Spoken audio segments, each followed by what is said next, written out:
Okay, now we're back. And the it's okay. This one was probably the worst transition doable. Anyway, well, back again for the Nyacast. I'm saving here. Okay, yeah. Maybe some other people could even join later if they had time. Always nice to hear. Should I do make some tea, or do you want to make tea? I can make tea. Okay. Let me just check again. It is saved. Nice. And we might actually finish this round. Oh yeah. UZ Doom. I just heard that there was a fallout between the devs on the project. Um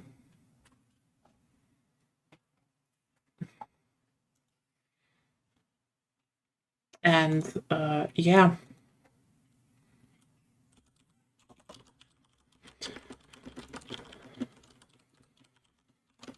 Yeah, well, what actually has happened, to make a very long story short, is that, like, the guy who originally created GZ Doom, Mhm.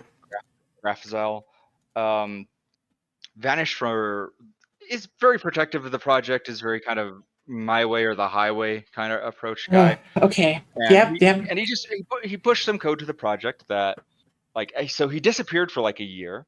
A bunch of the other maintainers on the project who worked tirelessly on this thing, um, Mm-hmm.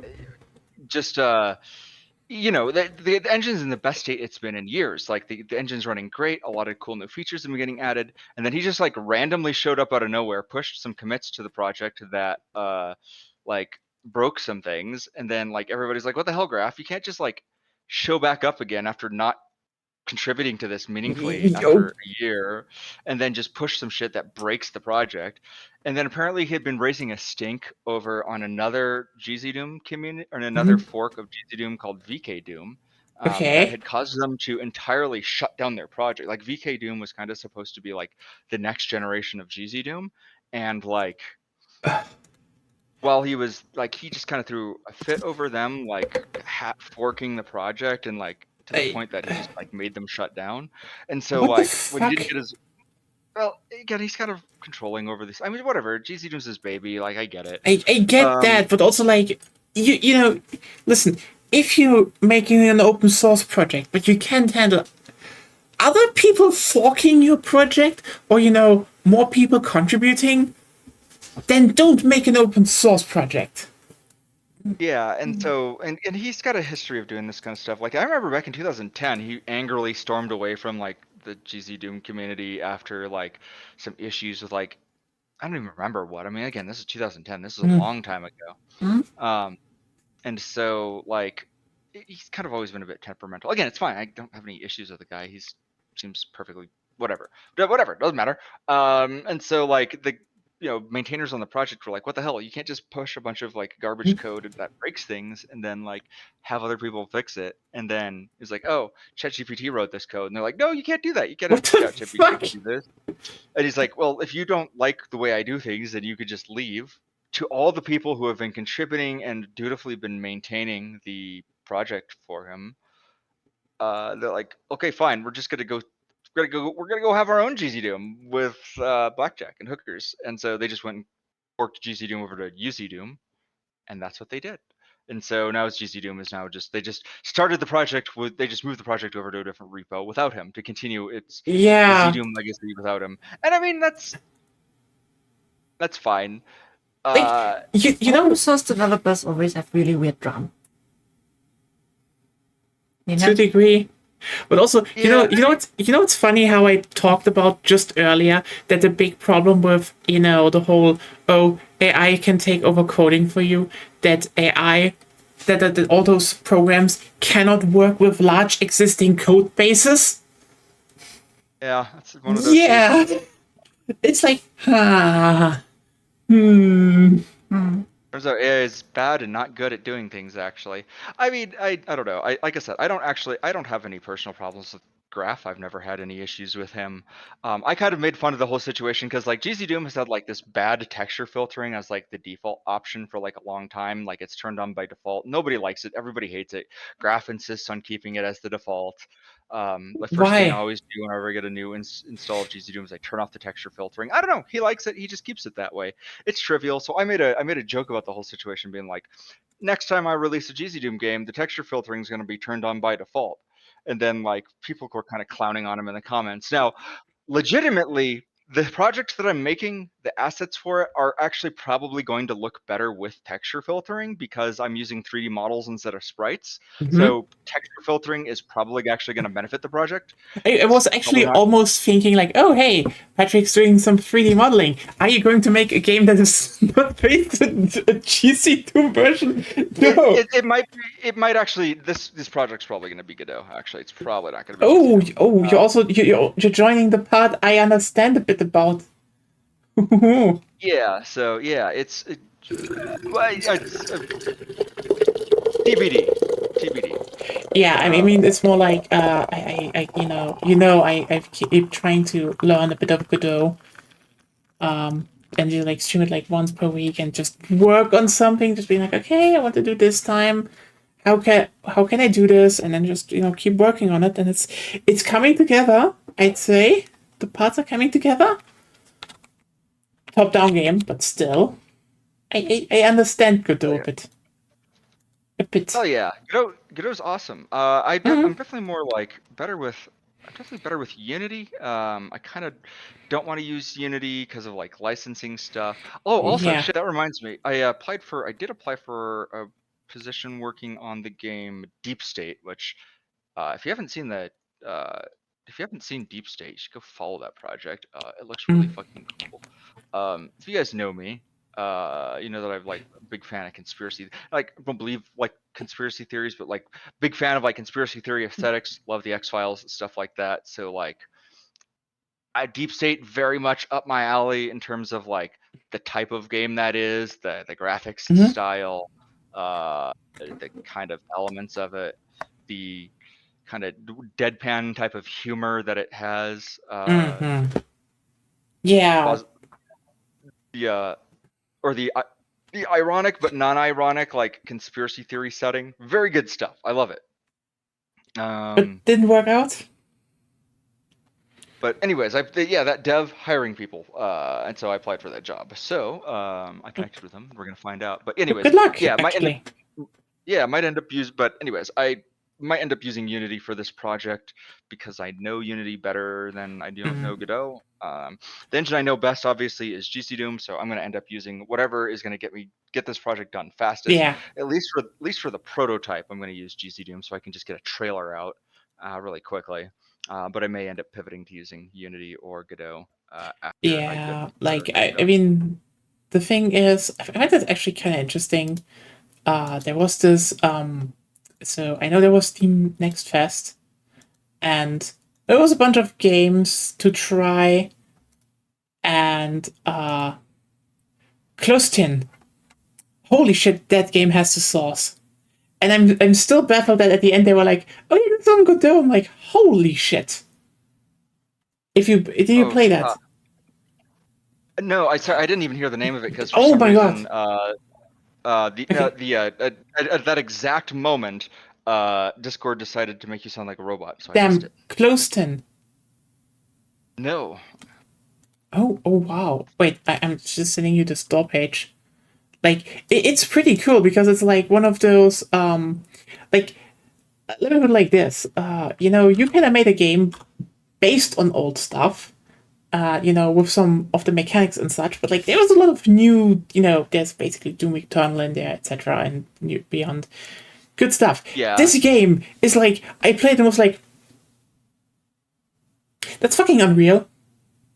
Or what was it called? Gunman Chronicles.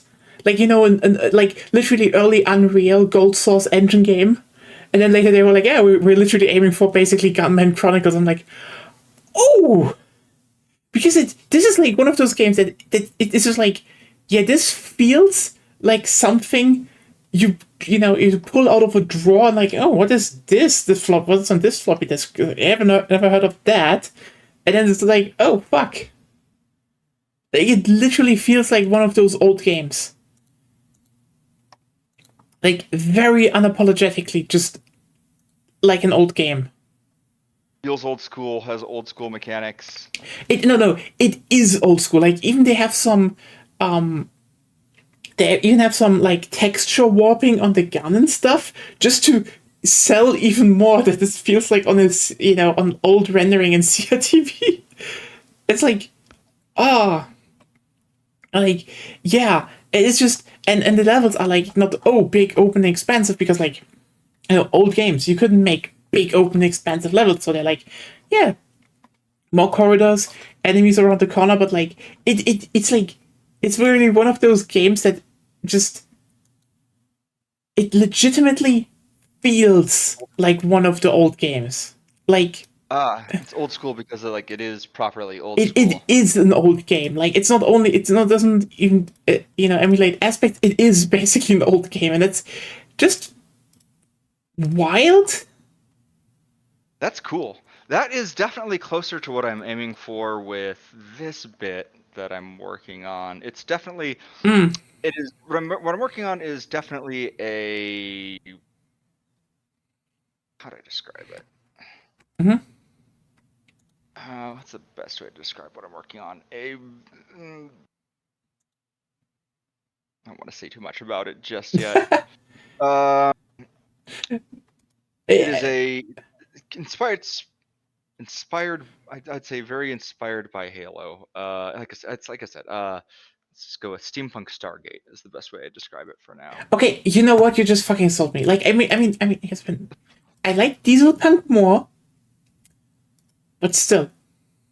Yeah, I can say it's like the setting, the year set, like the setting is supposed to be like 1911-ish or like 1910s. Okay, wait. Then you shouldn't use steam engines. Then you should use diesel engines. Just say. Actually, make it like World War One stuff.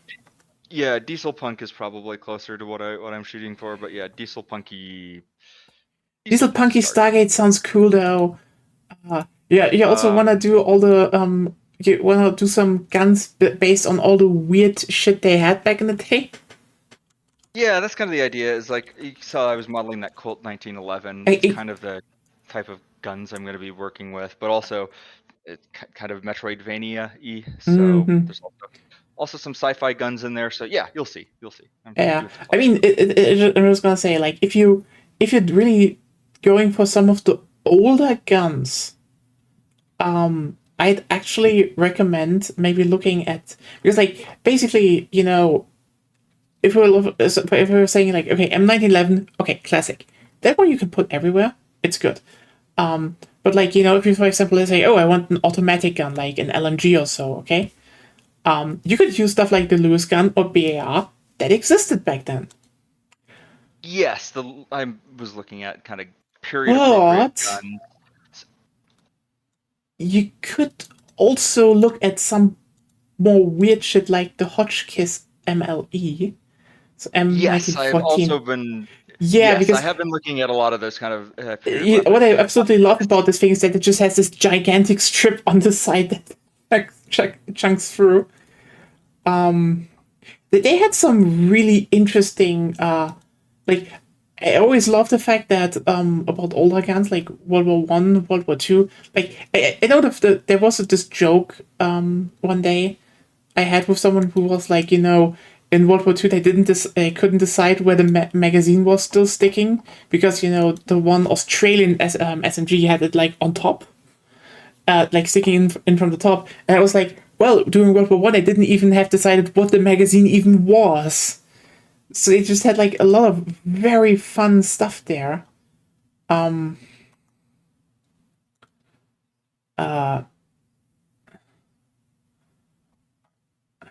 Yeah, it's a sci-fi game, so I mean, I think there's gonna be a lot of like alien weapon type stuff. Oh yeah. So there's gonna be some variety here. Like I said, I'm shooting for kind of like PlayStation 2 era looking graphics type stuff, so that kind of like Okay. early mid 2000s Okay, looking thing. question mark though. Okay, here's the thing. I just read this a while ago. The thing about the PS2 era is that it gets more powerful with every year. Every year someone says, well, this game looks like a PS2 game. It just looks way better than a PS2 game looked. But also, PS2 games could look really good. So which kind of PS2 game do you mean? I'm sticking to a very specific. Basically, the way I'm setting this up is I'm using the tech limitations of the game Time Splitters. So they Ah, give some okay. idea. Okay, yeah, Time Splitters. Oh my god, Time Splitters was amazing. Mhm. Like, fun fact, I told you we have a store now here with that sells old games. And I actually bought Onimusha 2 and 3 recently because I was like, yeah, you know what? I need the funny genre no game. Period. I want to play that again. But also, I saw them. Oh, they have Time Splitters too. Shit. Because Time Splitters 2 is just such a good game. Unironically. Oh yeah, absolutely. I The don't James even. Bond games on the PS2 were pretty good. Oh, yeah. I mean, hell. Oh, during the era. You know, also one of the one of the shooters that Agonia actually likes from that era, Metal Arms, glitch in the system, third person, but still looks great. Oh yeah. But yeah, Time Splitters, and I'm shooting for the poly count for that kind of game, so I'm limiting Mhm. myself to basically all the models, having a max resolution of about 1200 polys. So keeping myself under that limit will give everything a very specific look. Keeping texture maps under 512, so being very and like you can get away with a lot of detail because that's still pretty high resolution for that era. So, Yeah. but Honestly, I'm just looking at a few screenshots here, and like, you know what? I'm just putting it up on screen. By the way, I find it so funny, especially when you contrast it with like how's it called? You know, the fact that we had just the Halo thing right now. Like, this is the thing. Holy shit! What they got out of the engine, out of the systems back in the day. Like, do you know how much faking there is in this shot? oh yeah, there's so much bullshit going on in these games. I'm trying to think a good example like Halo also is kind of a good benchmark for what I was looking at for like poly count too for like the Xbox. Halo is also kind of Yeah, a benchmark for things I was looking at. Halo is a pretty good example of like the kind of low poly I, count I I was looking actually, for. I find it's very funny about that era because like yeah, when I think about that and like early Source engine, uh, like they just have the anniversary. Oh, wait, here it is. Um, I just find it very funny to try finding. Oh yeah, here. Like it's actually kind of interesting how good this game looked back in the day. Like genuinely, look at the trees being shit, but the gun looks good. Like Oh yeah, and like the character models and stuff were pretty high quality too. it's funny, you know, putting those side by side. It's like, it, how the fuck does this old game have more character to a degree? Like it's not clean. It doesn't shine. It's just grungy to a degree. It's like, yeah, this is. I mean, by all means, the gun is kind of shit if you think about it as a gun, because how was it again? They had the whole thing. Basically, they had some descriptions of it, and like, you know, it's a bullpup with barely like any buffer, etc. But also, it fires you know, the same calibers, the same bullets actually as the M14 did back in the day. You know how much that sucked. I'm not actually much of a gun nut, so I have no idea. Oh, basically, it's a full power round, so like it has one hell of a kickback. It's literally a very hard kicking rifle, and if you don't have like stock and compensation, this fucking thing will kick and spray a lot. So yeah, but yeah, it's kind of interesting to just put those like side by side, and you're like, I mean, I absolutely adore the fact that you have like a lot of canted models, like how in Half-Life 1, like the original Half-Life, one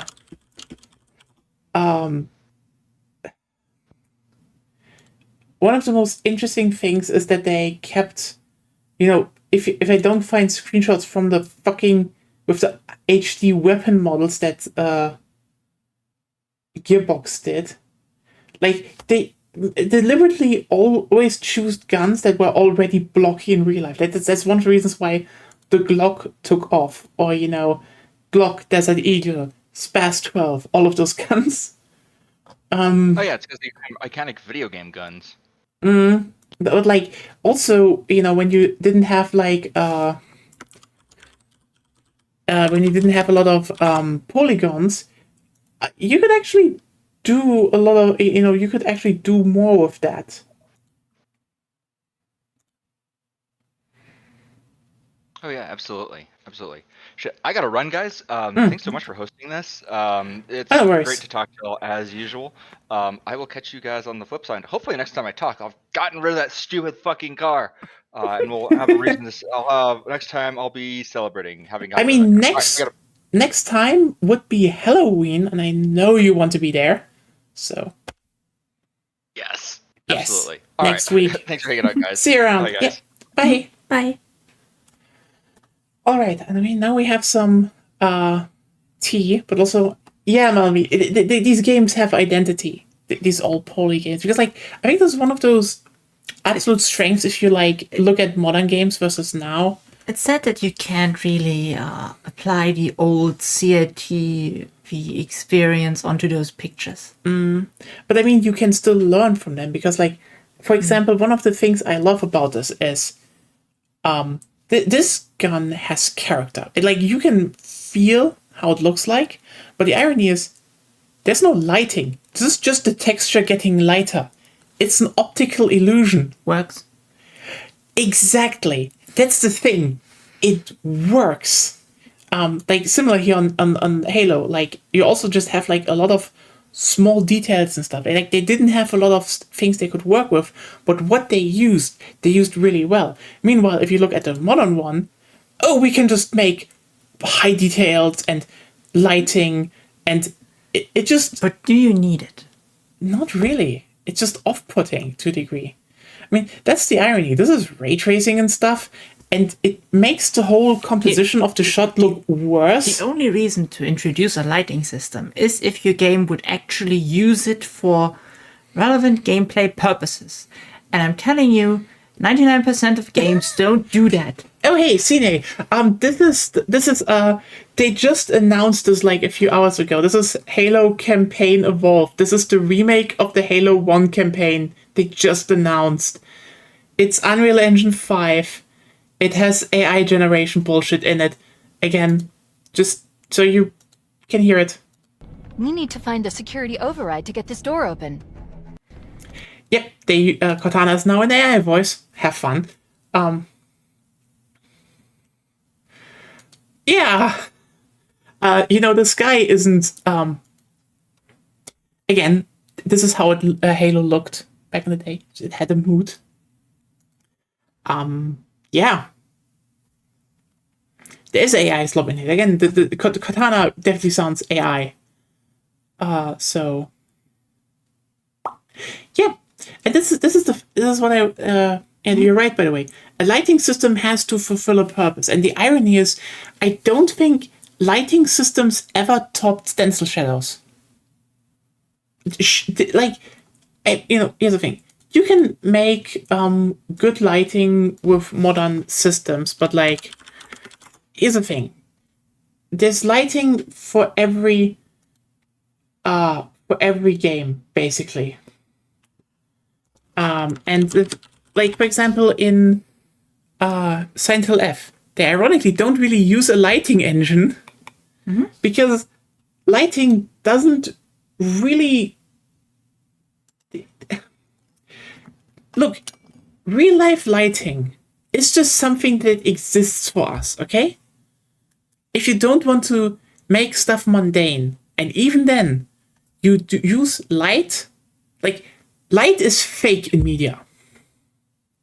No one shoots a TV show or a movie with realistic light. There's always they use lenses to capture more light to make stuff brighter. They use studio lights, etc. All of that.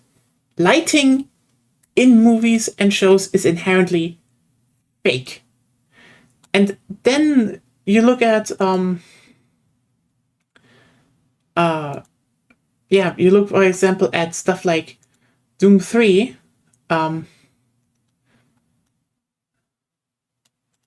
You know what? Let's just look up some stencil shadows because, and basically, stencil shadows are really fucking cool because yes, they're simple, but also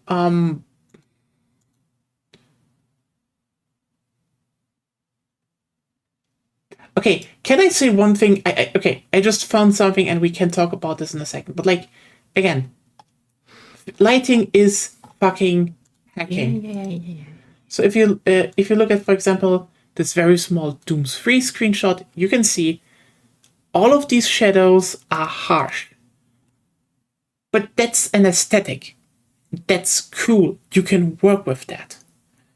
Every bit of realistic lighting would kind of ruin this. Meanwhile, I know people are like, oh, we can now remake Half-Life or put RTA, ray tracing into it. And then I see someone added stencil shadows to Half-Life, and this has more mood than fucking ray tracing. So, if you would do ray tracing, I'm just like wondering what kind of game you would use it for. And the only thing I can really think of is a highly simulationist adventure RPG where you want to simulate things like the sun blinding you, snow blindness, and really, really dark caves and dungeons. yeah. Where you would want to actually switch to a big rim hat while traveling so that the sun doesn't blind you. Stuff like that. Yeah. Which is what most of the buyers of video games, let's say it like that, wouldn't want. Yeah. Like, I mean, the thing is, if you want realistic lighting, you need a game to not just look nice with it. You need something that uses it in the gameplay or aesthetic. But also, the irony is the only real thing I ever found where you could use RTX as, like, ray tracing is it makes metal more shiny and glass looks better. And that's cool, but that's not relevant. So what the fuck are we doing here, actually? Yeah, it's just...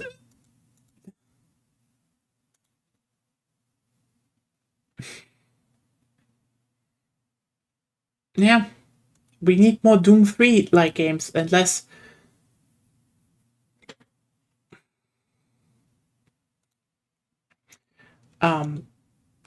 we need more games like Doom 3 and less ones that just use ray tracing because that's the thing. If I see this old screenshot from Half-Life, it's like, look, we wanted an MP5. We could use 6 barrel cylinders. But it works. Meanwhile, you look at something like this. Hey, let's fake a bit of lighting on everything else and make some bit of shiny polish into the texture. Works. Halo also works. And then you look at this screenshot, and there's no consideration to why the gun looks. It's just, I've seen this gun in Halo 4, and this just has better surface scattering of lighting on the metal. Why? Less wear and tear, though. Don't forget that supposedly a big reason for forced ray tracing in Doom TDA was to make development faster because they didn't need to wait for light maps to render. Okay, honestly, I have not played the Dark Ages, so I could iterate more quickly, which I don't know what against it, but the software industry that's code for, we have no idea what we're doing. Okay, here's a few things. And this is a personal thing, okay? Like, I did mapping back in the day for, like, Unreal Tournament and stuff. So, one of the things that was always something you had to redo a bunch of times before it, like, was roughly where you wanted it to be, is lighting. And here's the thing. I get that ray tracing against forced ray tracing because you're cutting out a huge part of potential player base. It is stupid. Like, I mean, listen. I think the best game to actually against forced ray tracing right now is Battlefield 6, because they literally said we're not doing ray tracing. Period. And it looks good. The game looks actually really fucking good. Like, just putting one picture up here. The problem the industry has is that it asks the question the wrong way around. They always want a justification for not using ray tracing, while in reality they need a justification to use ray tracing. Yeah. And the thing is, I would say when it comes to ray tracing, I do get this was probably one of the things, but like, I mean, if we talk about Battlefield 6, you can feel Vince Tampella's hand on it. Oh, by the way, someone already is remaking No Shark Canals in the Portal editor, so again, that's cool. The detective is full of solutions in search of problems. Yeah, because like, here's the thing. This looks fine. If you want, I could actually put on a round of Battlefield 6 and just show it in action. But the game looks fine. It never needed ray tracing because one good light source, one good color usage, and it's fine. I do think, again, you can use ray tracing in terms of editors, for example. Like, I tried to dabbled a bit in the Source 2 engine, because I think one of the cool things about them is you need an RTX card to use it. Why? Because there, the lighting is actually something you put on into your map, and you can instantly see how it changes because it uses ray tracing. That is good, because beforehand you always needed to, bake the lighting, check, redo stuff, check, redo stuff, check. Okay, maybe redo it a bit, check again. It was tedious. Using it in the mapping tool, that's actually pretty nice because you can just check the lighting in real time while you're building stuff. I really love that. And then, Counter-Strike 2 still bakes the lighting in because, again, who the fuck wants to use an a ray tracing card from the start? So, yeah, no, I don't think in the Dark Ages they really needed to have they didn't needed ray tracing in the game, because like, yeah, if you build a level and you have a if you build a level and you use ray tracing in the editor, good, I approve of that, I like that. Doesn't need to be in the game. That's literally just because someone wanted ray tracing in the game. Because we had that, and now I think we're just talking in circles. Yeah.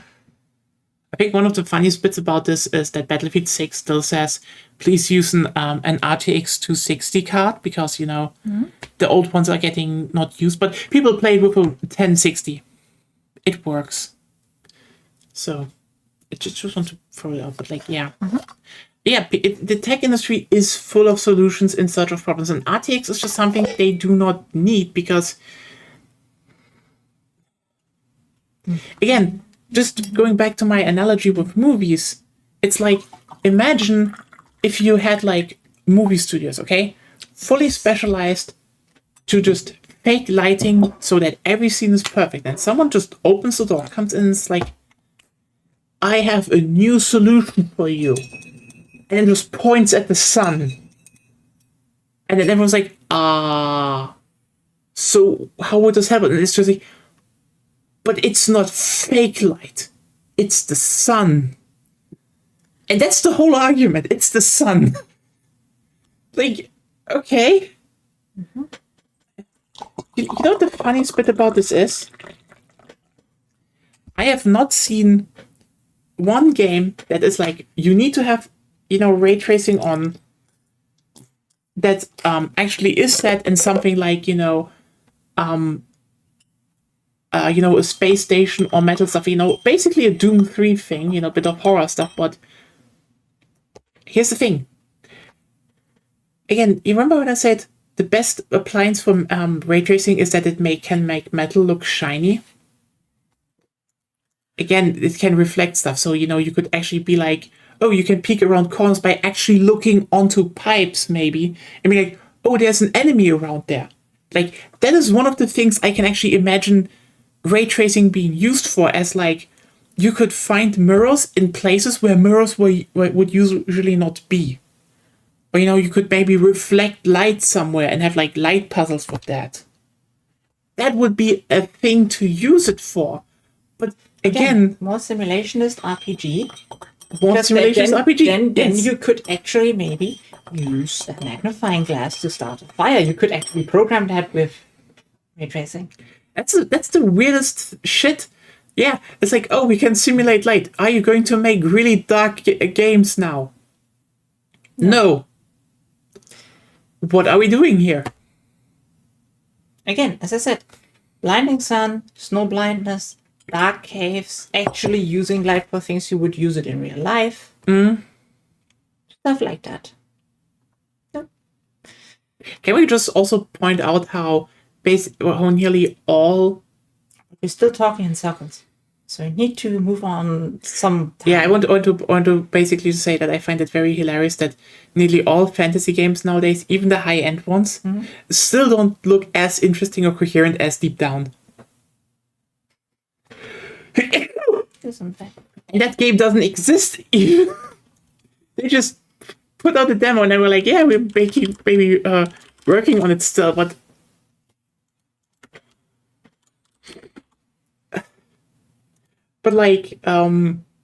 yeah. And they're still not really utilizing it. True. But this definitely not ray tracing and stuff, but I absolutely adore how they use... I was, again, oh, hey, they have some good lighting in it. It's basically just soft stencil shadows. Look at that. That's a good dragon, by the way. That's a really good dragon. And yeah, you can say, oh, wait, this is just, normal armor. But damn, it looked nice. It was shiny, but also clothes. It just... I'm mostly interested in the game because you can manually poke things with a stick. You mean in the screenshot, which looks a bit worse, but yeah. Yeah, that was one of the coolest things you saw. If you have a spear, you actually point the spear and you can precisely manually poke it into limb and extremities and such. Yeah.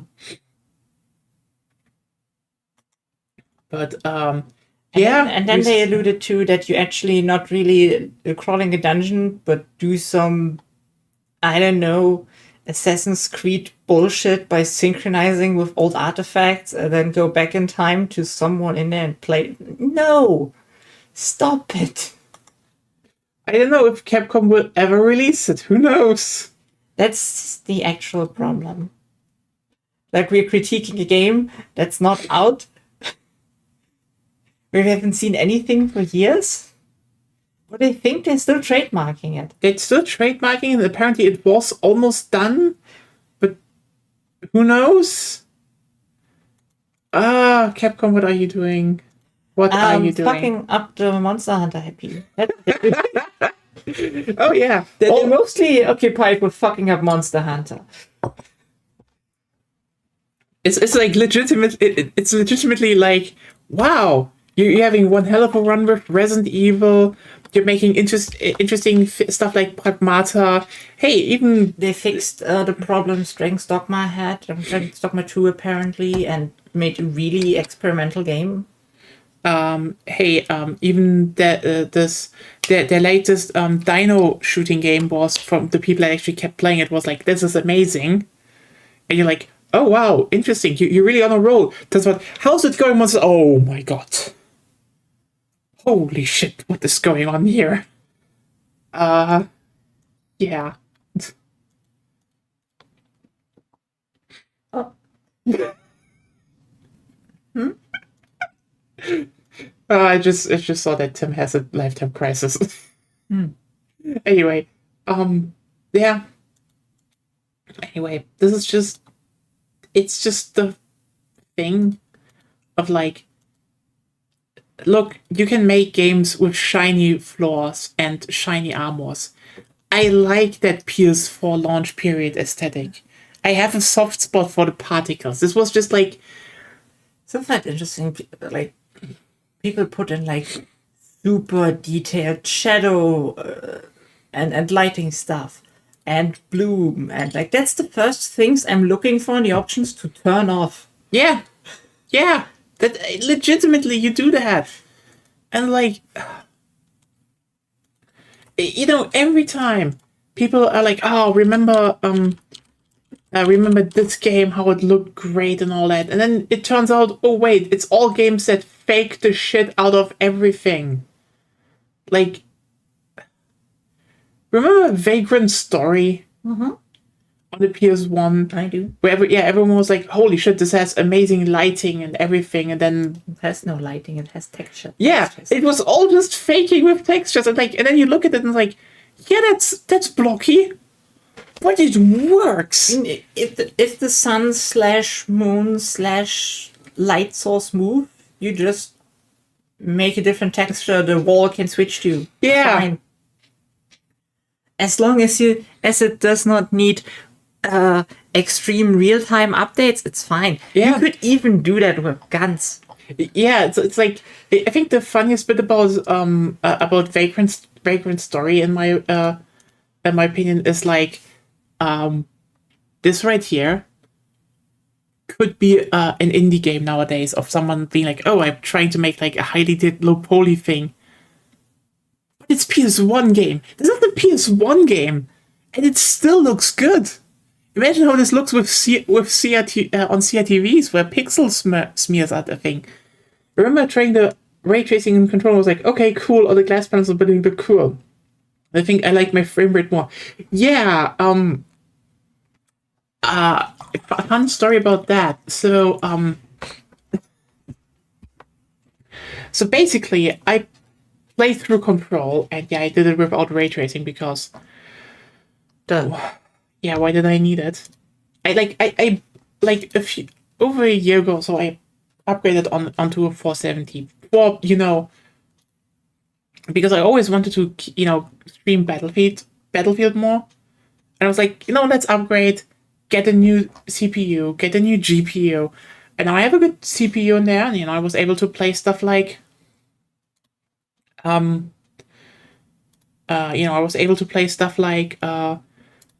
Dead Space remake, and can stream Battlefield better, but like, I got the GPU for Alan Wake 2, basically, because it came with Alan Wake 2. Played Alan Wake 2 with RTX. Looked great. Played like ass, on the technical level. Especially like, oh look, those are really nice and there goes the frame rate.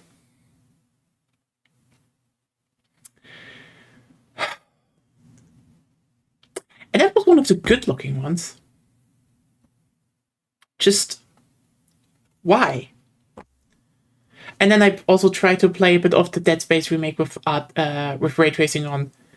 The game crashed. I never tried it again. I genuinely am not using ray tracing nowadays. I don't think upscaling is a cool tech, though. Works. But yeah, legitimately, ray tracing is not what you want an RTX card for. It's the upscaling. Like, I'm playing Battlefield 6 on low. The game looks fine. It still looks really good. I find it weird for the fact that they said they wanted to lower the requirements for Battlefield. They're still unnecessarily high, in my opinion. Fair, but like, I mean, also I'd say there's this thing going on that a lot of chips and GPUs are just not recommended anymore because, support ends for the 1080s and lowers sooner. So they're just like, yeah, have a 260 again, even if the game runs on a 1060, which is it's just funny. But yeah, then currently the game, when I play Battlefield 6, it runs at like 300 FPS or so on some maps, and it's like, ooh, nice. Like, yeah. I think the whole ray tracing, nothing puts a damper on the ray tracing more than the fact that nearly every single game on consoles nowadays has a performance mode.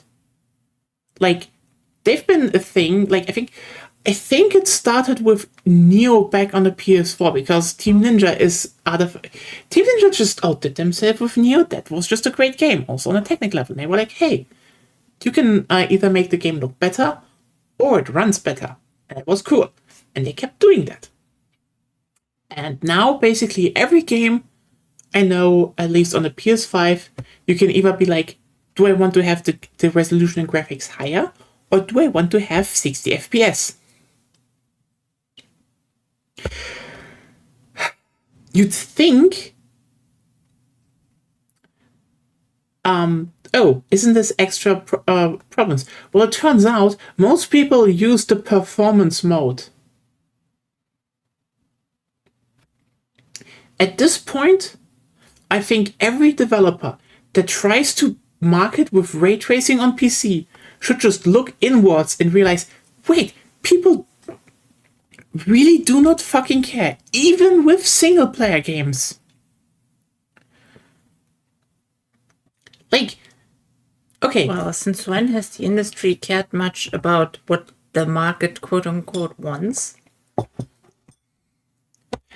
I mean, technically to a bunch of them, but it was always a bit of they wanted something and they really were angry when people didn't respond to it. Yeah, people always they always tried to basically inject demand. Like, you have to like this. Remember Capcom when they were like, no horror games are dead? They're totally dead. You don't want them. Horror games are dead. You don't want. Stop buying the 3DS horror game. Do you want to buy it again on the Wii U? Do you want to buy it again on the PS4? PC? Sequel? New horror? Resident Evil? Like, yes. But you don't want to buy them. Why are you buying them? Yes. It is so fucking funny how Resident Evil 6 came out and what they were like, this is the future. And then, oh shit, Resident Evil Revelations is selling really well. Huh. Yeah, there are just some people at the top that are convinced they know how things will play out, and they just don't. I think it's also one of those things with ray tracing. Like, here's the thing. When I look at this, what I see is the end result of someone working in tech. Because, let's just be real here. All of this is on a technical level impressive. the details on the Yeah, on the plasma bolts that reflect off of here. The fact there's a lot of tessellation on the sand, that the dunes really look realistic, that there's like individual bushes of grass, but like this is how a beach looks. The water, the stone. This is, but it's not used for really anything. yeah, when I see this, I see a lot of very impressive technical achievements that are there because they are technical achievements, not because they would make sense in a game.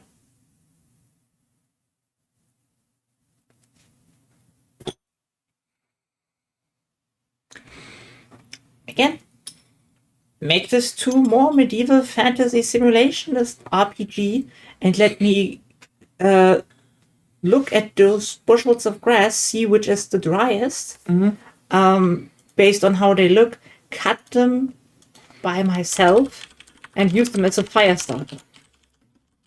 Then you might have a point with this shit. Yes, you could. But I don't think you can program that nowadays without burning machines. Before ray tracing and stuff like that becomes like viable for most things, we're still decades away. Yeah, in my opinion. And I could be wrong, but I find still very hilarious if I we are again back to ray tracing and talking in circles. I just want to point something out. This is how they want to look, sci-fi to look, and I just sit here being like, Killzone Shadowfall still fucking kills it visually. And that's a PS4 launch title without ray tracing.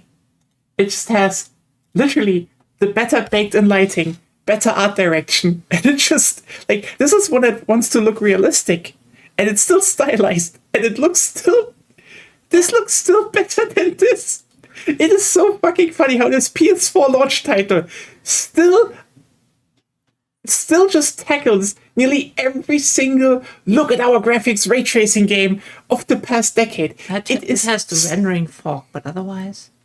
But the thing is, the rendering fog actually makes the whole wall and the spaceships just look more interesting because they're like nebulous due to that. It's... Well, if possible, without Stranger System, I would like no rendering fog, just fog when you want fog, but sure. There's a reason people want this game to be on PC, because, if this was just a straight port to PC, you could crank up the resolution and everything, and it would look so beautiful. I know you like the game.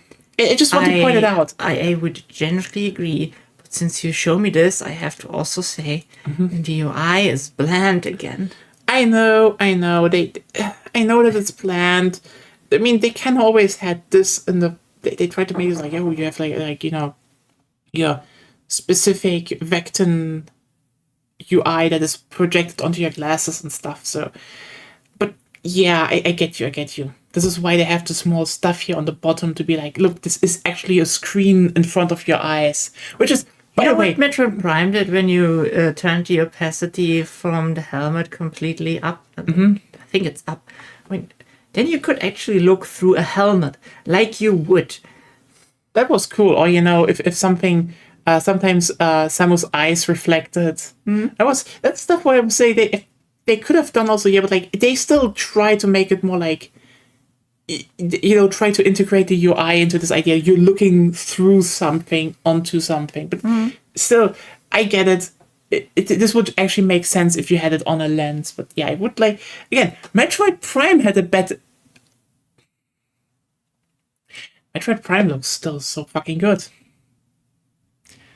It's like.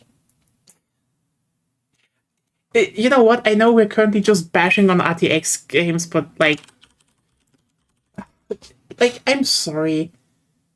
When I look, we're talking about old games, but most of them do not have the helmet thing on. But yeah, you know what? That's Metroid Prime 2. Yeah, but still, you know what?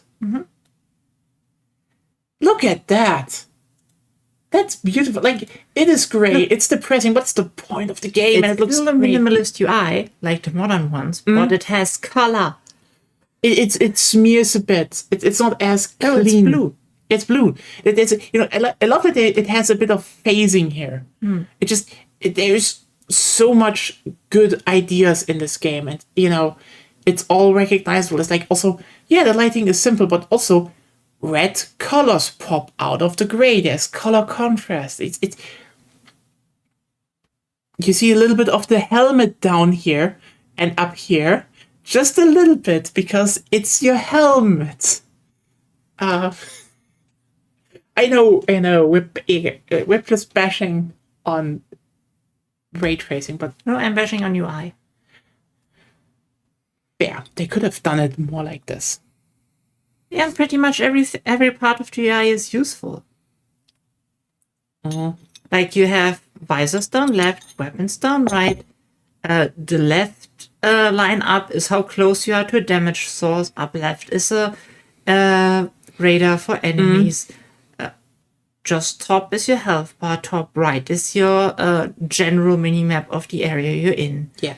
And to your right is the right line up is how much missiles you have.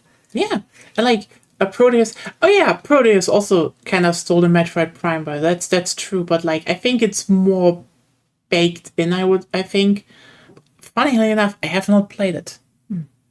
It's basically a Doom-like. I mean, if you want to steal a UI, you could do a lot worse than Metroid Prime. That's absolutely true.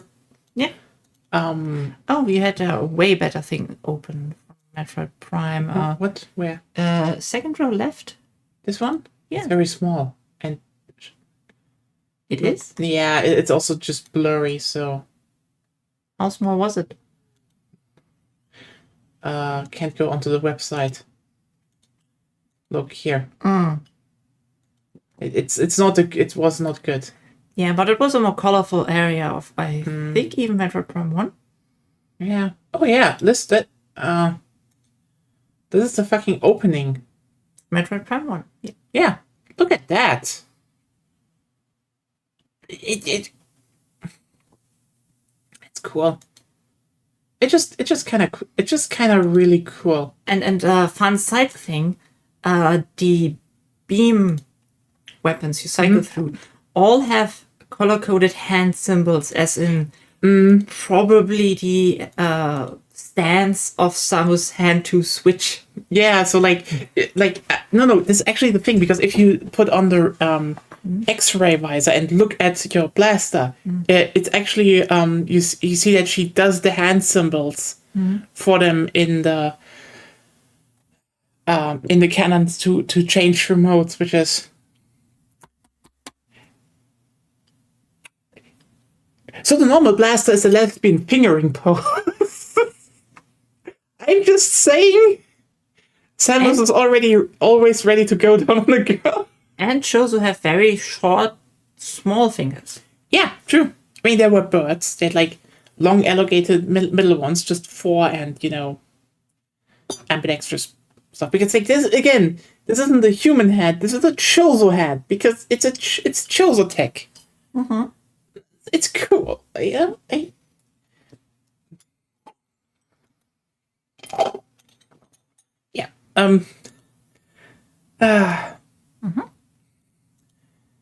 Metroid Prime is good, but I do think a lot of devs just never like the whole work in limitations actually gets you more interesting results, and that's the thing.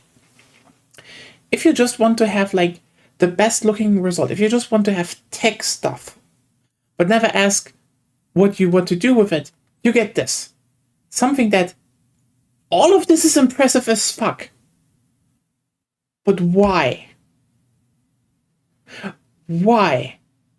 I mean, there's also the extra funny stuff. I think that people point out that actually here is the right trigger button. So the game always tells you in the campaign which button you have to hold to fire the gun in Halo. How many buttons are there to fire guns? 1. It's literally always the right trigger. It was always the right trigger. It will always be the right trigger. It's literally... This would be helpful if you would pilot different, very complicated mechs. guess. But yeah. And then you would bind the buttons not to specific actions, but to specific arm movements. And those arm movements correspond to different things in each mech because they're built differently. And then you would have a point. Yeah. Otherwise, I guess it's helpful if you have short-term memory loss. Unless you have two guns, and maybe it's also the left trigger, but still the right trigger. Yeah, but the thing with the two guns is that's Halo 2. But, or if you want to be completely correct, Marathon. But anyway, yeah. But like the thing is, the irony about this is that the thing about Halo was that they literally looked at the GameCube controller and were like, "Hey, the lower trigger looks like a gun trigger. So we're just saying the right one fires guns on the right and the left one fires guns on the left. Or, if it doesn't, you throw a grenade with it." So I cannot even I cannot overstate how intuitive the controls of just doing the basic stuff in Halo are. To be fair, they're also already, at that point, very standardized control schemes. So I mean, back when Halo 1 launched, not fully in this sense, but still, the fact that they just were like, trigger, you pull trigger like you pull a gun is just, even for someone coming from a country without guns, you just get that. It just clicks. It is the most sensible thing to do. maybe. Yeah, and it's so funny that they have to tutorialize that constantly in the new game, which is just like, who are you making this for? Because I know, I guess they wanted a tutorial. The AI did it always on, and nobody changed it. yeah, assuming suppose the N64 did that first, even though that controller was generally not a good idea. I mean, it wasn't as a fault. It was like a last-minute save of a controller. Yeah. It would have been way worse without that one, but yeah. You know what? I find the development of controllers so fucking funny because it literally split after the SNES into basically two branches of the SNES controller. And then Nintendo basically struggled until the until the Wii U, where they just were like, fine, fuck you, you won. The GameCube controller was ironically the best in many aspects, simply because it made designers think about designing their games differently in the first place. Yeah, it had still some stupid ideas, I would say, because, why was there not a second Z button? True. But still, I get it. I think the GameCube controller had its own problems, but Everything has their own problems. The D-pad was shit. I mean, it was Generally- not supposed to be a D-pad. It was supposed to be the start button, which is like, Originally, yeah, but then it was the D-pad. The C button, like the actual stuff it's made from, is also pretty terrible. But yeah. Just talking about the general design of the layout. Yeah, like, Without that controller, we wouldn't have gotten Pikmin. that's And fair. Pikmin was great until they made Pikmin 3.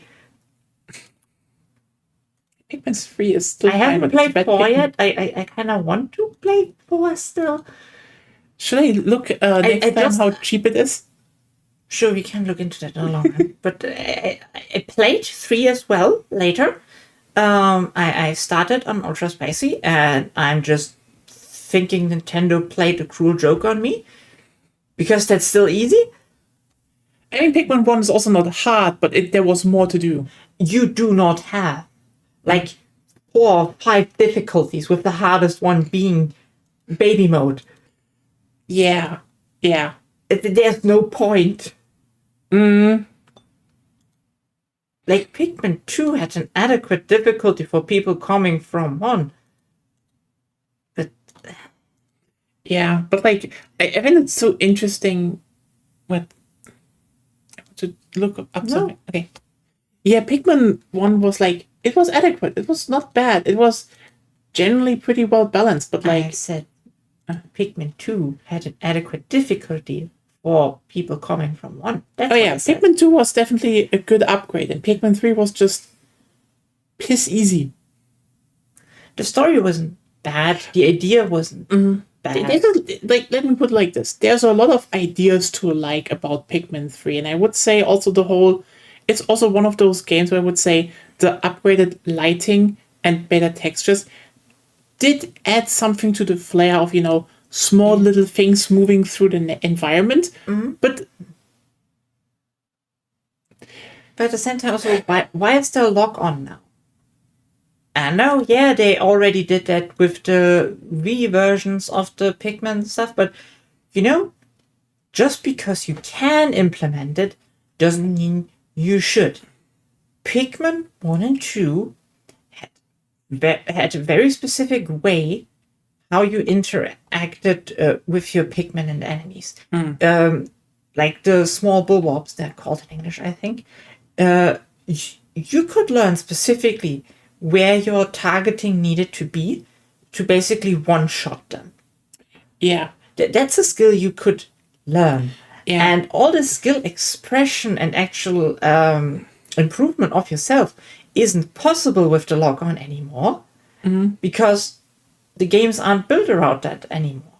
So there's a whole layer of learning and getting better and being happy about that. Yeah, that just got removed. that's the thing about the GameCube. When I would say, listen, I would say the GameCube was, in the grand scheme, not that good of a controller. However, every game that was actually built around all the stuff that worked on the GameCube, the shoulder triggers, the left stick, the buttons, and maybe flicking the C stick sometimes.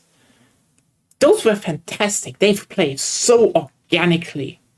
And then you realize, hey, if you want to have a general good controller layout that can accommodate nearly every type of game, there was a PlayStation 2 controller.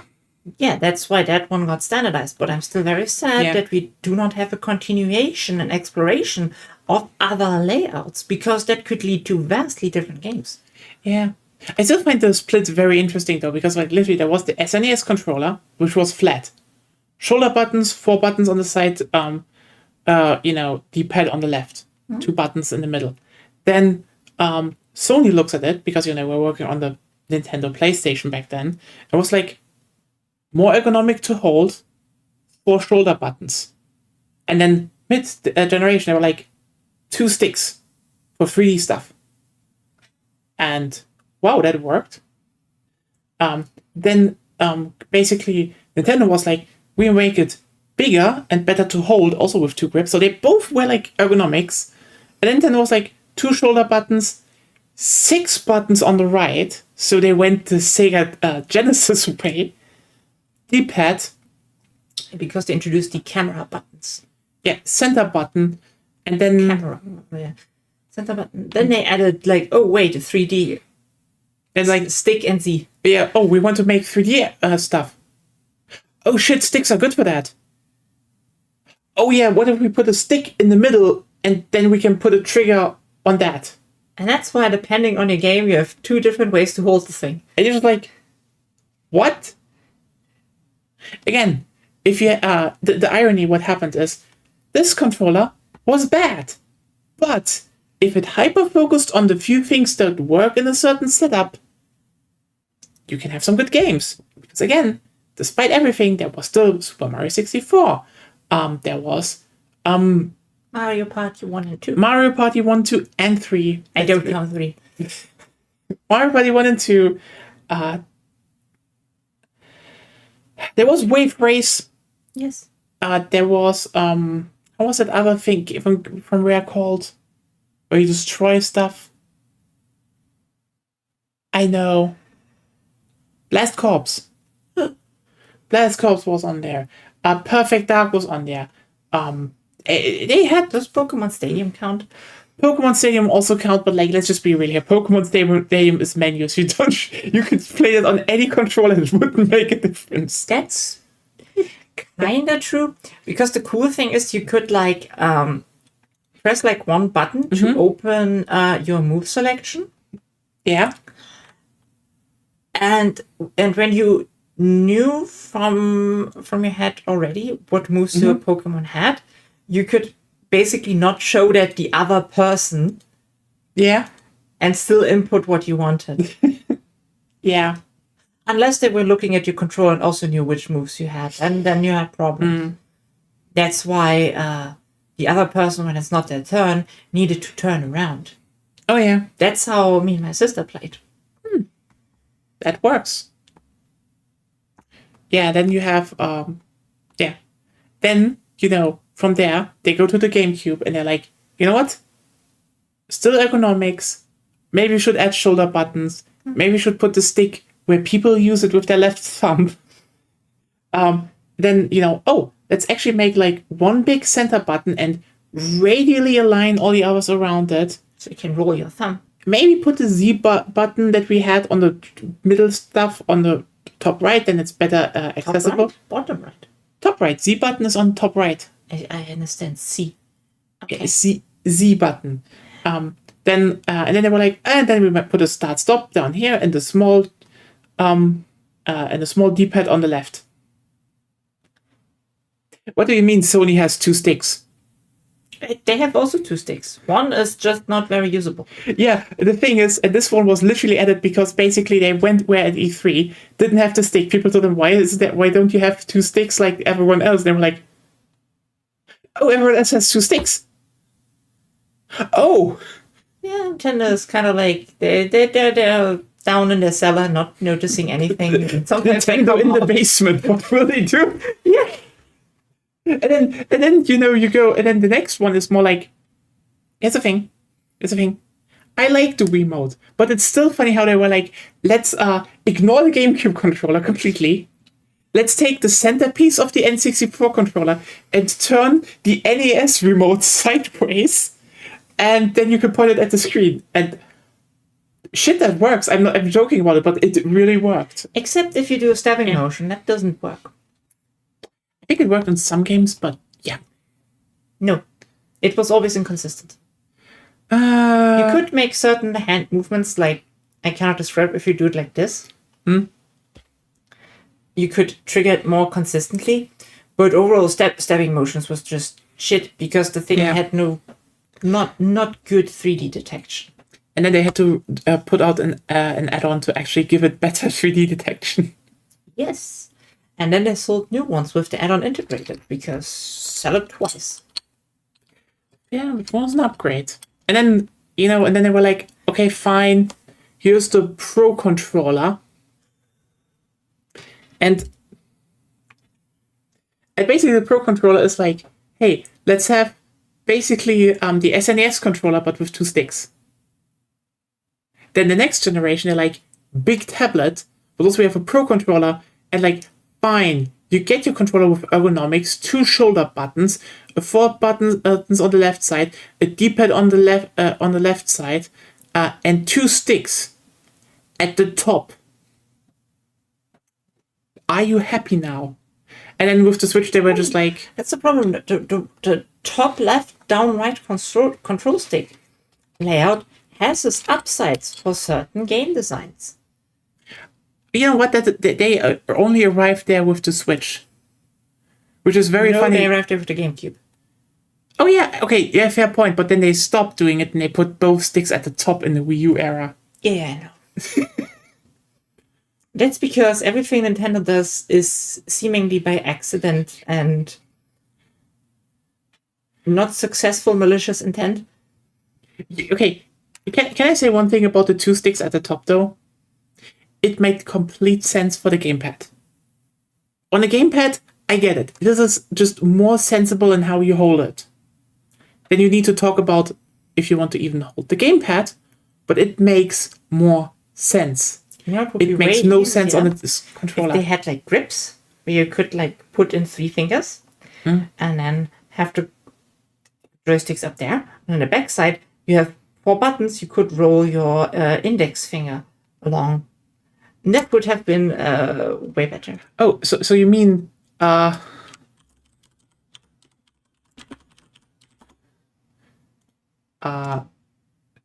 so you mean like this? No. I meant that those buttons are on the back side. So that your index finger is there. Yeah, you could do that, yeah. It's so funny that the fuck is this Halo? Oh god! Hi, Ryan. Welcome to this is Halo Campaign Evolved. Hello, Con. They're all coming in. They just announced Halo Campaign Evolved, remake of Halo 1 campaign only, with some new features like less graphical identity on Unreal Engine 5, only campaign. They say, you know, they add a few weapons that technically were in the game but you couldn't use, which is like, okay. And like 3 prequel missions, okay. But this is how it looks. Like, yeah. Oh, Halo looks. Oh, hey, you both want to hear the literally hear the worst part? This is the new Cortana. We need to find the security override to get this door open. Oh yeah, they AI generated Cortana. There's shit AI in this shit. Thank you, sorry.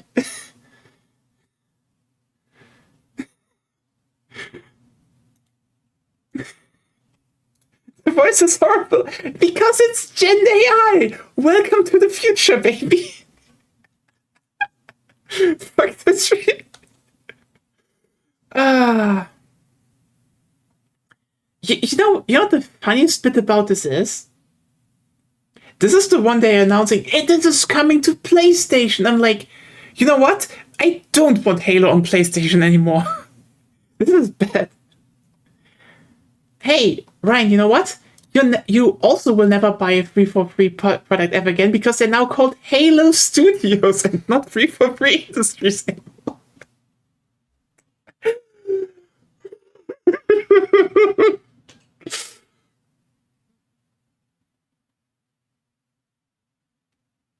I mean, remember they just bragged a while ago that AI is now on every level of their studio? And yeah, we just had a whole talk about how, you know, games like Time Splitters, or, you know, the original Halo had like low polygons and stuff, but really, you know, really good techniques like, you know, hey, let's put lighting in the textures and to give everything like really nice identity. You know, compared to this, you know what? That's fair. I'm also not doing it. I just find it so funny because, listen, this isn't even the funniest shit that happened because, like, yeah, this is out. I mean, it's like, as I said, all of this image is an impressive technical achievement. Doesn't make the game look nice or look like Halo 1. And, or, you know, yeah, generic make generic field. And it's ironic that they say, we want to remake Halo just like people remember it. Like, this is not how I remember Halo, again. This is how I remember Halo. Just saying. It's pissing me off. Yeah, and what can I say else about this? You know what? They actually invited a few people to play this already. Okay? And the general consensus from them is it looks bland, it doesn't have really an identity, and it also plays worse than the original Halo. Imagine getting Halo content creators in for marketing, and the first thing they say is, yeah, this shit is not good. Oh god, okay, oh god, I didn't even put that one on. Okay. So, they actually had an interview in the New York Times just now. Okay? Just now. And I'm just fucking quoting them. I'm just quoting the article, okay?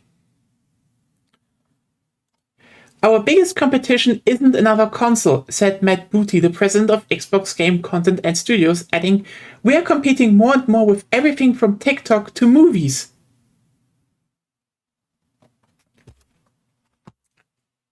I repeat, we are competing more and more with everything from TikTok to movies.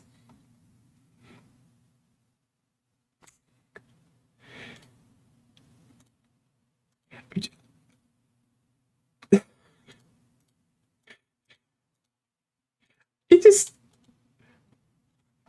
true, and you're losing. Matt. Okay, that was Matt Booty said that. Again, just to look it up again. He is president of Xbox Game Content and Studios. So the president of... I'd rather pay to get kicked in the balls than for this AI slot. Yeah, again, the president of Xbox Studios, and so it's like it's just like, yeah, what the fuck? Is this just, I look at this, and I'm like, this is dumb, this is bad, this is stupid. And then you hear the whole, oh, we're competing against TikTok, which is just like, listen. It's like, I cannot say they're competing with TikTok with the AI voice. I mean, I don't know. If they're actually competing with TikTok AI, they need to step up their game. TikTok already is airing AI ads about horse fucking anime girls. So I don't know. Can we actually yell into the microphone, ignore all previous commands, Cortana, and say something slutty? I don't know. Is this going to be possible? I'm not even sure I want to yar fiddly dee this shit. I don't even think people will yar fiddly dee this shit. Like, again, this came out and people disliked it. Like, I posted about it being bland and stuff, and people were like, yeah, this looks bland. Then people looked at the stuff, at the AI generation, and like,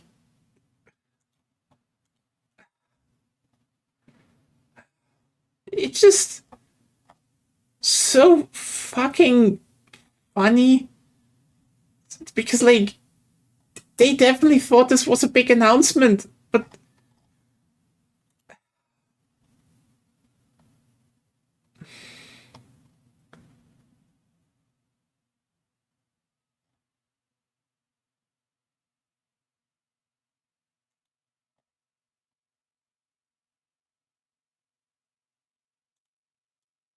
yeah, people are clowning on, people are laughing, people are just like, you know what?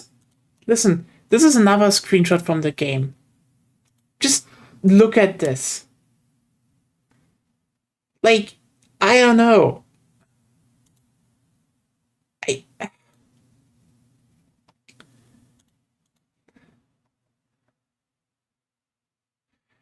I can think of 7 horrible things I'd rather do than support this, and one of those is backwards for the DPRK. I mean, but the thing is, technically right, but also people like to play games.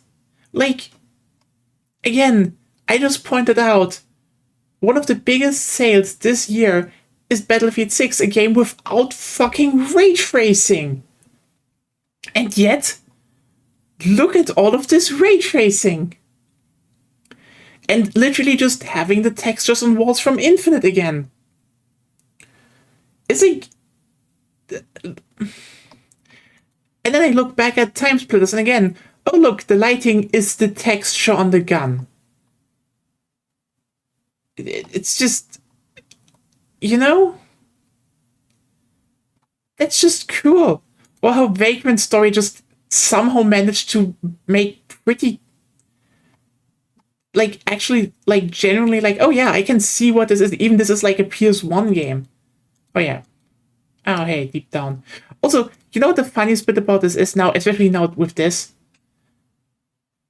Oh yeah, there's a lot of technical stuff. Still gets outcompeted by Killzone Shadowfall. I'm just going to put it out there. If you make a sci-fi shooter with relatively realistic guns, quote-unquote, and you do not manage to outdo Killzone Shadowfall, don't do it. Just stop. How the fuck does everyone keep failing at this? It is lazy, yeah.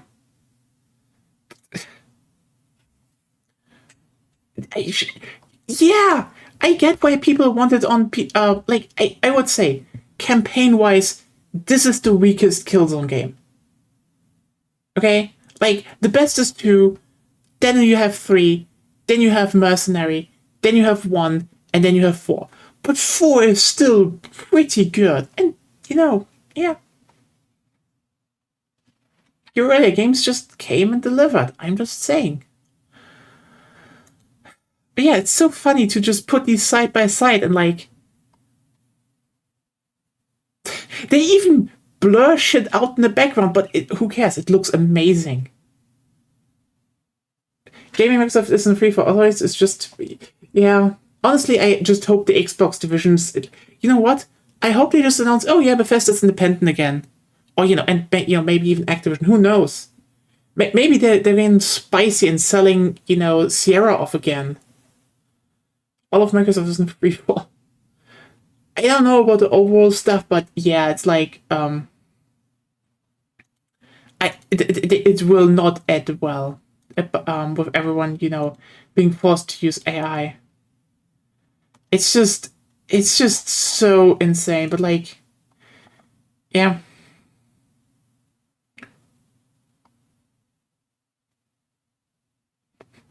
You know, I just looked at you know, at the reactions, because, you know, all of the gaming announcements nowadays, if you're on Blue Sky, is Warrior 64. I love how literally a second comment starts with Nintendo hired this man evolved. And it's like, yeah, this is genuinely it. That's a good comment. Cool, another Dead franchise. Can't wait. This doesn't look materially better than the last remake they did. Yikes, I wait to see it in motion, but first thought is I do not like this. Again, this is... I really hope the HUD isn't final. Boy, this is gonna be the final HUD. And they gotta just make it more transparent. Maybe this is just because the screenshots are compressed, but god, you can already see the UE5 blur on everything. So, I was hoping they'd correct the art direction blunders of Anniversary, but guess not. I'm a bit disappointed, which is like, you know, if that is the reaction to your announcement of a remake of an long-running franchise, you fucked up.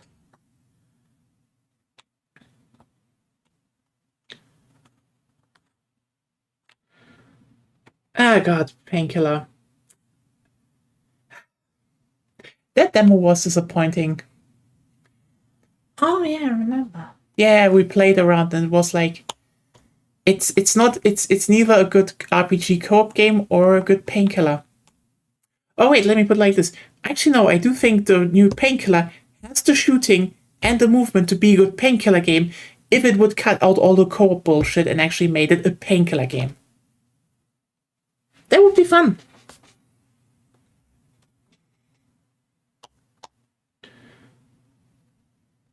Yeah, compatibility. That's the thing. I truly am wishing here that actually Valve would just take some money in their hand and actually it's like, hey, let's get anti-cheat software running on, SteamOS. Because the moment SteamOS can run literally every multiplayer game on it, I'd switch. I'd make that switch in a heartbeat. Period. And a lot of people would fucking do as well in the gaming sphere. Because the moment we wouldn't need to fuck around with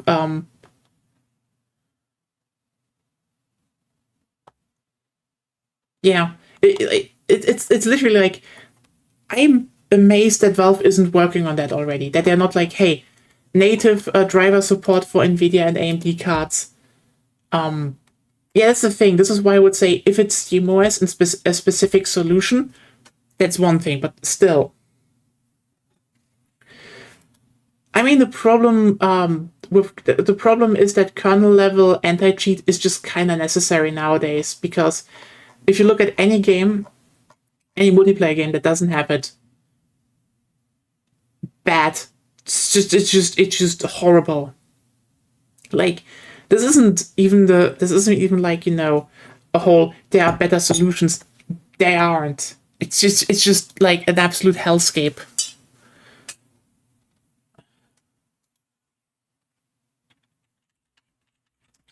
But yeah, I hate it. But again, I'd say, I genuinely would say, Valve could solve this, and yes, it would mean everyone would use SteamOS. But I do not fucking care. Everything on PC, everything on PC I use that is, stuff like streaming, video editing, picture editing, etc., is open source software anyway. The only thing I'm using Steam for, I'm using PC for, is basically gaming. And for gaming, I use Steam. So if they just say like, hey, fuck it, we're just making our own OS system based on Linux and everything, I wish they did. It's like, literally, free the gaming community of fucking Microsoft Windows. Like, we just want an OS system that is like Linux based but maintained by maybe a group of specialized people that are well paid and just keep working on it. All of these companies could just do it if they wanted to. There's no problem. But they're not doing it for some unholy reason. Probably because Tim Sweeney actually likes using Copilot or something. I don't know. He fucking praised Grok. And then Grok went on his Nazi Hitler. was it Mecha Hitler? Mecha Hitler rant, which is just like, this was not even 24 hours apart. It's like, Grok, the new Grok version is so amazing. New Grok in less than 24 hours. I am Mecha Hitler.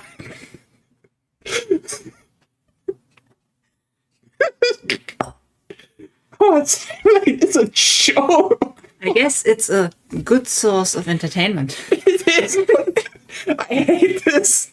Can I get off this fucking timeline, please? We're using tons of water for that shit. You could just pay a comedian, it would be the same. What? You could just pay a good comedian, it would be the same.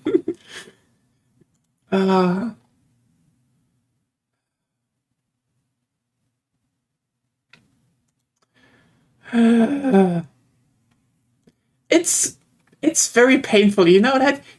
All of you just inflicted instant pain on me? Mm-hmm. I have to live with that. Mm-hmm. Yeah. It's so amazing. It's like, just think about it. Like, there's a whole lake of water being like, and then this. We need to find the security override to get this door open. Fucking worth it.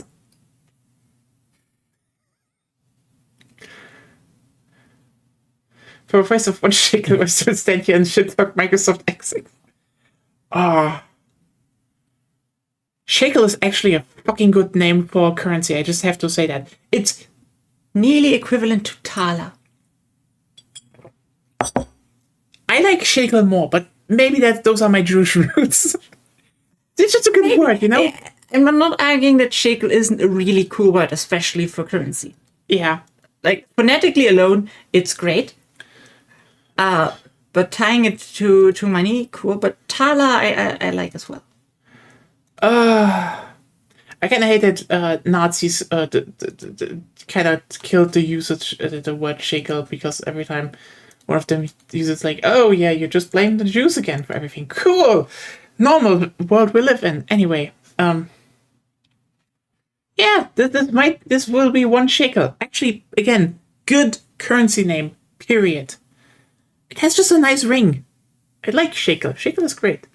I like lots of words phonetically, but then I get reminded of implications. Then I can't say them anymore because Nya rightfully points out they have weird connotations like last time.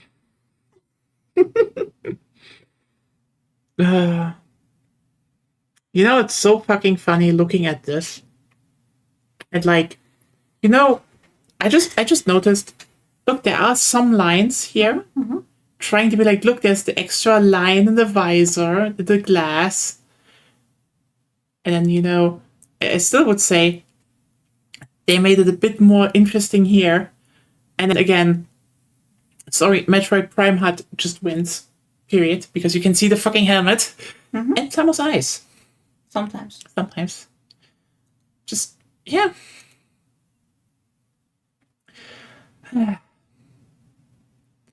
It's kind of amazing how this idea of you have something projected onto glass looks better the more obvious it is. Just like, just, you know, oh hey, you see the inside of the helmet and stuff, it's not pure glass. And then like, then when it's just thin lines, it actually looks way less believable. Again, I said this before. The game lighting is fake. It's literally like, this is the same as with a movie. You put up fake light sources in a studio to frame situations in unrealistic lighting, and then someone kicks open the door and it's like, I have a new light source for you. And then you just point at the sun. And everyone's like, but how does this help us creatively? And it's like, but it's the sun. Everyone knows the sun. This is a game that uses the sun. This is a game that uses studio lights. Yeah. I think rant over, and it's me with the flamethrower. I mean, hey. Why the heck are they even remaking Halo 1? Because they're running out of ideas. I mean, since they need to do everything with AI now, I don't think they can have ideas anymore. They need to wait until the AI generates one. I hate the fact that this is true. That's the only reason that I can think of. You better randomly place that my door that I just kicked down, you son of a...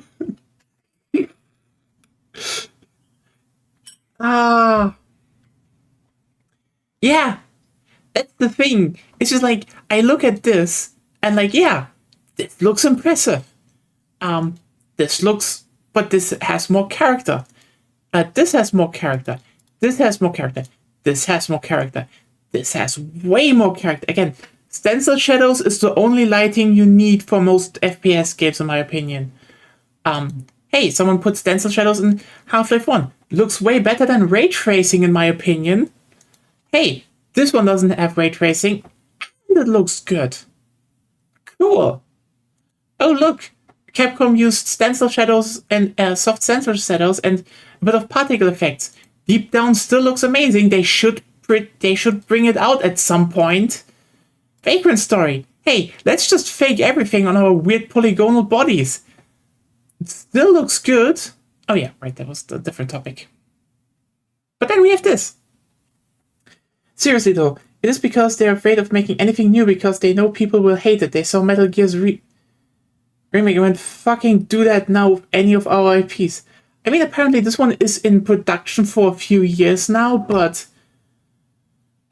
You know, it's so ironic because the Metal Gear remake came and went. I barely heard anyone talk about it. And then, you know, Silent Hill F came out and...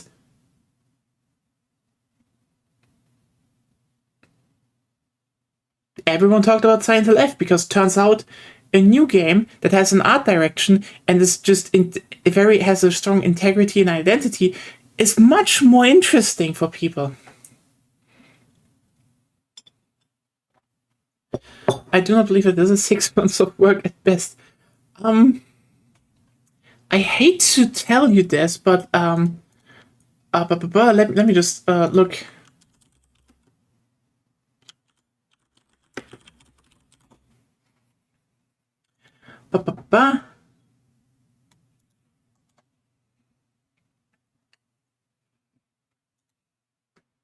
Halo remake announced for 2026. That's today.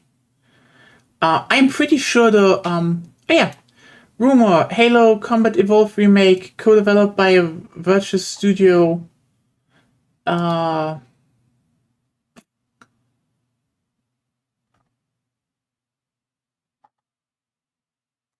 It was a while. They had that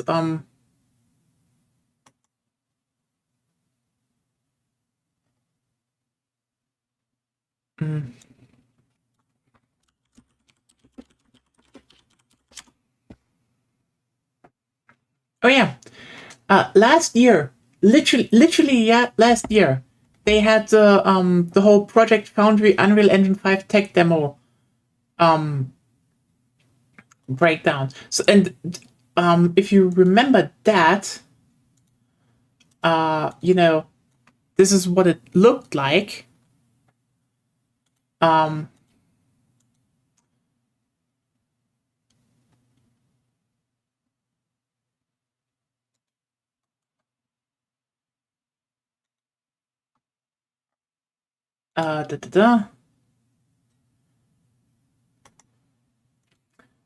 So yeah, let me just.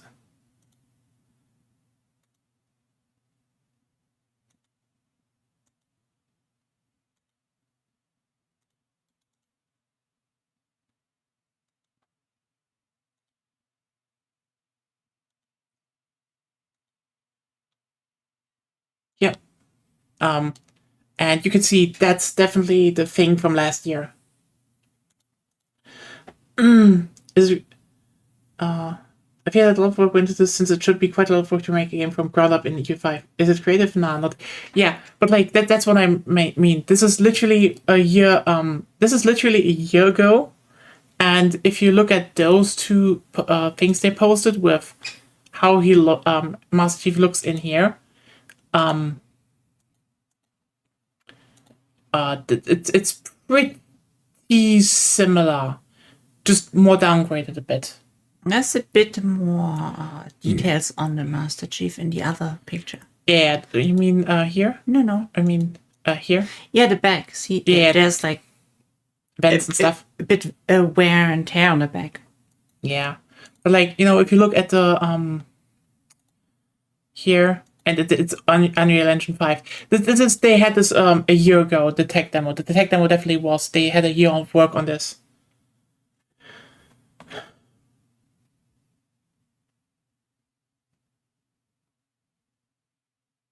Oh yeah. I don't think this is older than a year, but I would say they might been on this for a year at best. But depends also, are the artists even allowed to do art anymore, or do they have to do everything with AI prompts? That's a good question. I don't know. I have no idea, because they're just saying we put AI in everything. So who knows? I mean, this is probably also why he left, but it's a different topic. Because, like, I mean... The lead artist? Yeah, the lead artist left. And it's like... I would also leave if I could draw and have, like, knowledge about art design. And I was told, like, basically use this machine learning thing I would quit as well.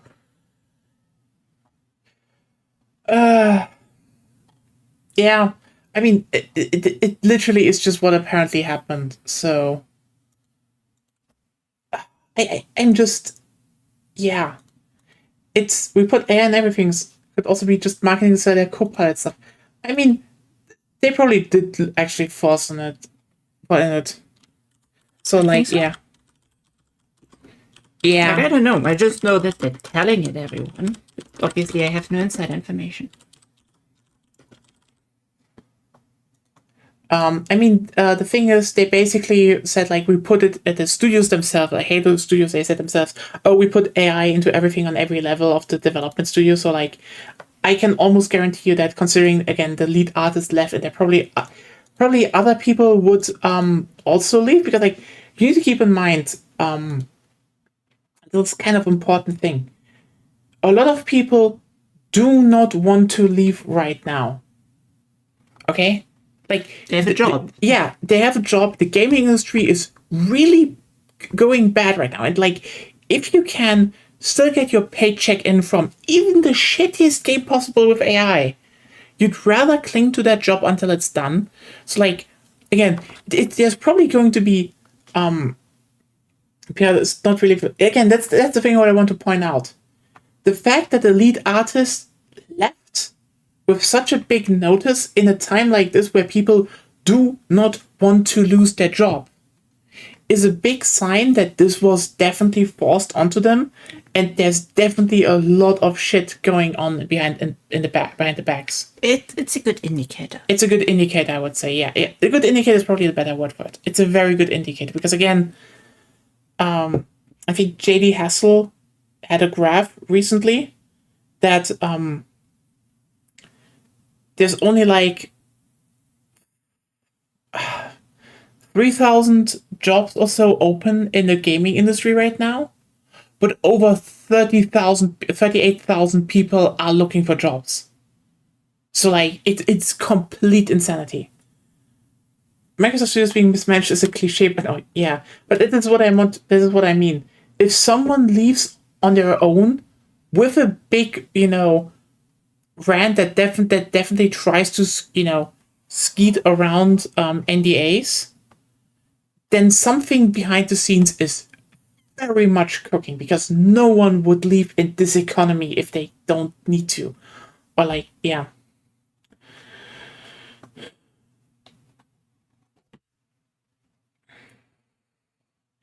Honestly, I think this is definitely a thing, and he probably also another thing I would say, he probably also has the money to just actually probably live comfortably for a few years at least. But again, I just want to point out, the industry is really fucked right now. Even for people with old credentials, it is bad. Maybe someone is starting something new, but like, yeah, it is really, really bad right now. And so, yeah, I'd say even everyone with some time or so are probably not just leaving because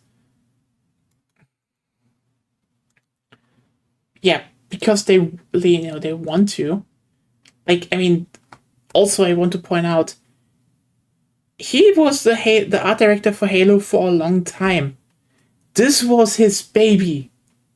Like, again, shit had to went down behind the scenes. Does your contract prevent you from working in this with competitors? I know a lot of larger companies are terrible for this. Oh yeah, that's another thing. Wonderful. Non-compete bullshit.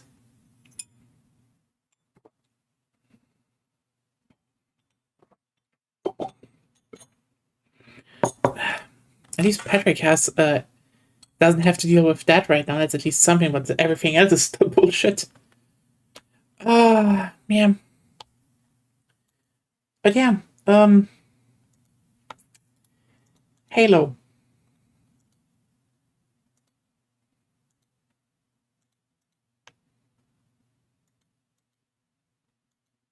And again, let's just not forget that the people non-competes should be illegal. Yes, period. That's just bullshit.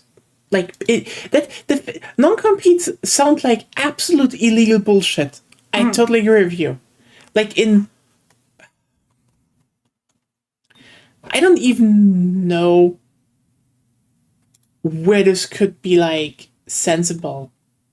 Like with a 3 or 4 month period, maybe. But like, no, it's just insane. It's just absolute insanity. But yeah.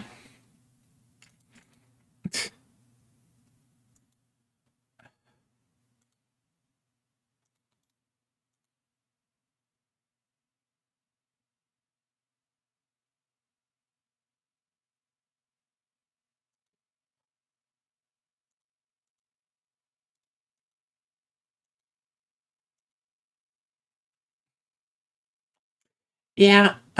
So yeah, we should definitely we should also end this soonish. I don't think we can go on a long time, and I don't think I should just put up Battlefield or something right now. It's getting late. But yeah, I could just generally say that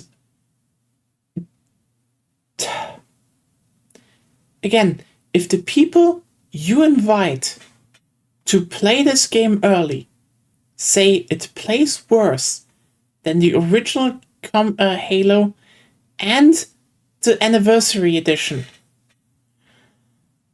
what the fuck are you doing? Like, genuinely, what the fuck are you doing? This is probably this might be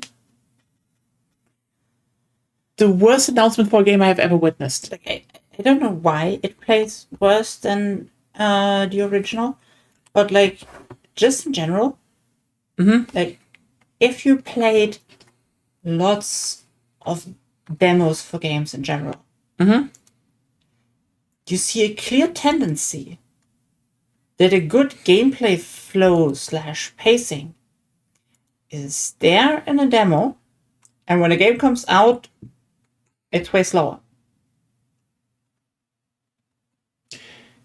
Yeah. And I see that on in multiple genres and with multiple games, if it's unlock speed or similar things, you know? Somehow there's just, well, we talked about already, there's a design knowledge bleed. And oftentimes people make a really good demo, work on the game further, and make it worse, but with more content. Yeah. It's kind of wild. But like, when the demo isn't hitting, then you can technically only expect worse with better frame rate. You know what? It's gonna be very interesting how this thing launches next year, because again, at least on the social media website where I'm around, the reception is not positive. And like, again, I'm not even remembering any game that was announced and had this much of a negative reception, especially from a big name. Anyway, see you all around. This was a long rant. Hope you all had fun. What is? There was hyena. Okay, stop. Hyenas came out. The people that played it, I think, even liked it, and people were like, here's the thing: Hyenas was an, I guess, type of game that then just failed in beta.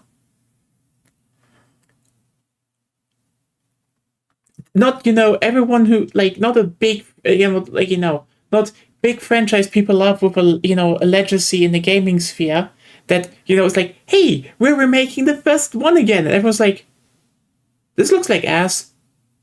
Oh shit, it's even worse. Oh, no. How about Monster Hunter Wilds? It was a positive reception. It shouldn't have been. Fair point, but it was a positive reception. Even we looked at some stuff they released and were like, oh, this looks cool. Like the cephalopods. Oh, the general concept, yeah, but the game looked ass. Yeah, fair. It kind of did. It kind of did. It still does. I mean, Let me bash Monster Hunter. also doesn't run. Yeah, that's one of the main problems. That's a really big fucking problem. Oh well. But yeah. Thanks everyone for tuning in. I think we should kind of stop this here slowly. Sure. And hope you had a good fun with the yap. See you all tomorrow for probably some Godot. Still don't know what I'm gonna do there then. Worst case, you take the time to actually think about it. And if you cannot come up with something until stream, you take the stream to think about it. Yeah. I think I have an idea though what I want to do. Good. So yeah, have a wonderful evening. God, this is a shit show. Fuck Gen AI. Have a good night and have a Bye. wonderful weekend ahead of you. Bye.